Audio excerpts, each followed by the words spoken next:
안녕하세요. 무병영사 인사드립니다. 오늘은 대망의 제0회입니다. 0회. 왜 0회냐고요? 사실 제1회를 준비 중에 있습니다. 그런데 첫해 아주 인상적인 그런 방송이어야 한다는 강박관념에 차일피일 시간만 끌고 있었죠. 그러던 중 갑자기 이러다가는 첫 방송도 못해보고 방송 접는 거 아닌가 하는 그런 생각이 들어서 서둘러서 0회를 만들기로 한 것입니다. 0회니까 없는 셈 치고 인상적이지 않아도 되는 방송이라 대충 만든 것이니 그리하시고 너그러운 마음으로 편안하게 보시고 그냥 잊어버리시기 바랍니다. 오늘 함께 나누고 싶은 이야기는 나는 얼마나 보수일까 입니다. 지금 우리나라에는 보수 우파를 주장하는 정당이 3개나 있습니다. 자유한국당, 바른미래당, 그리고 대한애국당이 현재 보수 우파를 표방하고 있습니다.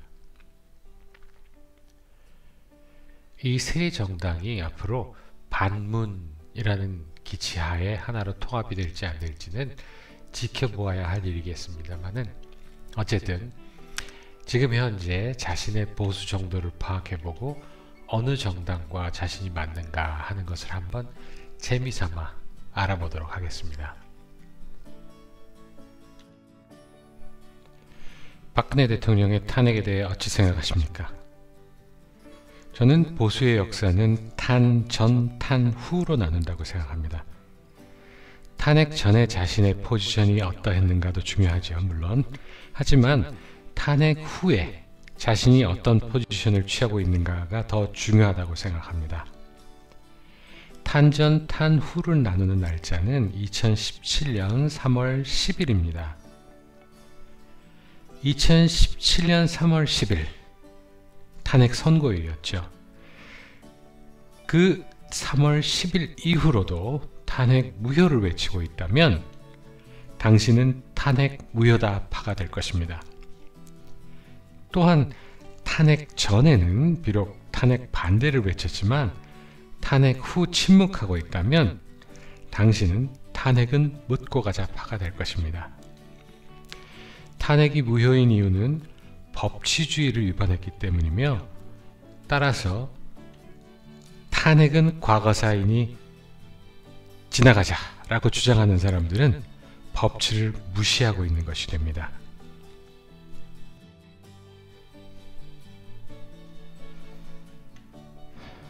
박근혜 대통령에 대해 어떻게 생각하십니까? 박근혜 대통령은 불행하게도 우파의 배신으로 탄핵을 당했다. 또는 박근혜 대통령은 아직도 대한민국 보수 우파의 아이콘이다 라고 생각하신다면 당신은 훌륭한 대통령이었다 파가 되겠습니다. 그러나 얼마나 무능하면 탄핵을 당하겠는가? 혹은 대한민국 보수 우파를 망하게 했다 라고 생각하신다면 무능한 대통령이었다 파가 되겠습니다. 믿었던 부하에게 피살당하신 박정희 대통령도 무능했기 때문에 살해당하셨다 라고 주장할 수 있나요? 동지라고 믿었던 같은 정당의 의원들에 의하여 거짓으로 꾸며진 사유로 탄핵을 당한 것을 무능이라고 주장할 수 있나요?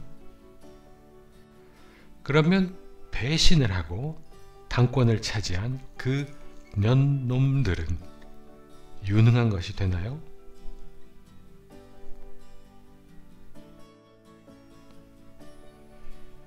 (5.16) 군사혁명에 대한 인식은 정통 보수와 대충 보수를 구분하는 아주 중요한 역사적 사건이라 하겠습니다. 보수 우파라 자칭하는 사람들 중에서 박정희 대통령의 뛰어난 업적을 부인하는 사람들은 하나도 없습니다. 그런데 뉴라이트라 칭하는 전향 주사파 및 그 동주 세력들은 박정희 대통령을 인정은 하고 싶지만 반정부 활동을 했었던 자신들의 위치가 불안했기에 타협안을 생각해냅니다. 그것이 바로 5.16은 쿠데타로 헌정 중단 사태를 이야기한 불법 행위였으나 집권 후 정치를 잘했다라는 그런 한심한 말도 안 되는 어정쩡한 평가를 내리게 됩니다. 이성계가 고려 왕실의 반기를 든 반역도당이었으나 조선을 건국했다 라고 역사책에 쓸 수 있다고 생각하시나요? 요즘 정치인들 사이에서는 보기 힘든 경우이겠으나 정통 보수 우파라면 당연히 5.16은 구국의 결단인 혁명이라 생각할 것입니다. 하지만 소위 말하는 민주화 세력 중 우파라 주장하는 사람들은 혹은 그에 동조하는 사람들은 5.16을 쿠데타라고 생각할 것입니다.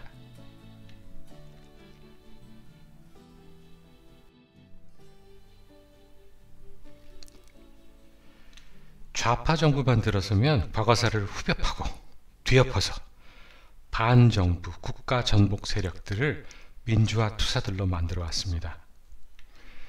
하지만 5.18 광주 사태를 특별법까지 만들어 가면서 광주 민주화 운동이라는 성역으로 만들어준 사람은 아이러니하게도 김영삼 대통령이었다는 사실 알고 계신가요?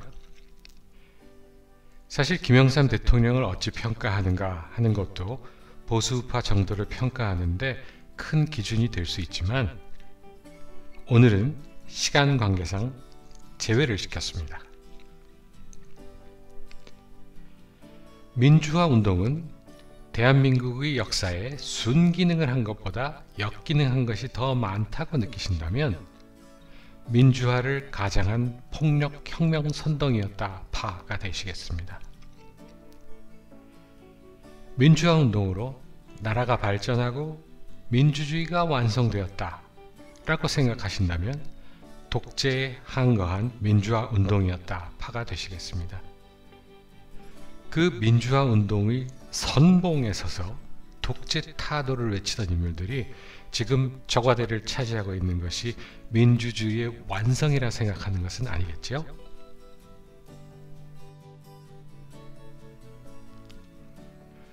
우파와 좌파를 가르는 가장 큰 기준점이 북한을 어찌 바라보고 있는가일 것입니다. 북한을 적으로 규정하면 우파일 것이고 적이 아니라 본다면 좌파일 것입니다. 강력한 군사력으로 견제하고 경우에 따라서 대화를 할 수 있다 라고 생각하신다면 흡수 통일의 대상이다 파가 되시겠습니다. 대화를 우선시하지만 견제도 해야 한다 라고 생각하신다면 상호체제 인정 공존이 살 길이다 파가 되시겠습니다. 우리의 소원은 통일이라는 노래를 아시나요? 통일은 대한민국이 될 수도 있지만 조선인민민주주의 공화국이 될 수도 있다는 끔찍한 상상도 가끔은 해봅니다. 여러분 모두 점수를 계산해 보셨나요? 5점을 받으신 분들 정통 보수우파 수국 꼴통에 당첨되시겠습니다. 저는 몇 점을 받았을 것이라 생각하시나요? 당연히 5점을 받았습니다. 저는 자랑스러운 정통 보수우파 수국 꼴통이니까요. 4점을 받으신 분들 정통 보수우파 인증하신 것입니다. 조금 더 분발하셔서 수국 꼴통 타이틀을 쟁취하시기 바랍니다. 3점을 받으셨다면 보수우파라 자부하셔도 무방하겠습니다. 하지만 역사 공부를 조금 더 하셔야 할 듯합니다. 물론 뉴라이트식 역사관을 보수우파 역사관이라 생각하고 받아들이시면 곤란하겠죠. 2점을 받으신 분들 무늬만 보수우파입니다. 전혀 보수우파의 기본 소양이 부족하다 여겨집니다. 그래도 좌존보다는 조금 나은 것이라 위안을 삼아야겠죠. 1점을 받으신 분들은 사이비 보수우파라 하겠습니다. 좌존보다 더 나쁜 부류라 할 수 있습니다. 일종의 보수우파를 망치는 트로이의 목마라 할까요? 0점을 받으신 년놈들은 좌빨이거나 좌존입니다. 인간 이하라는 말이 되겠죠. 어떠셨나요? 심심풀이로 괜찮았나요? 5점과 4점을 받으신 분들 대한애국당을 지지하시기 바랍니다. 3점을 받으신 분들 대한애국당 혹은 자유한국당을 지지하셔도 무방합니다. 2점 무늬만 모수인 분들 자유한국당을 지지하시기 바랍니다. 1점 사이비 보수 우파님들 자유한국당 혹은 바른미래당을 지지하시기 바랍니다. 어떠셨나요? 심심풀이로 괜찮았나요? 그래도 뭔가 잠시나마 생각할 수 있는 시간이었길 바랍니다. 그러면 무명용사 제0회는 여기서 마치겠습니다. 언제일지는 모르지만 빠른 시일 안에 제1회로 꼭 다시 만날 수 있었으면 좋겠습니다. 감사합니다.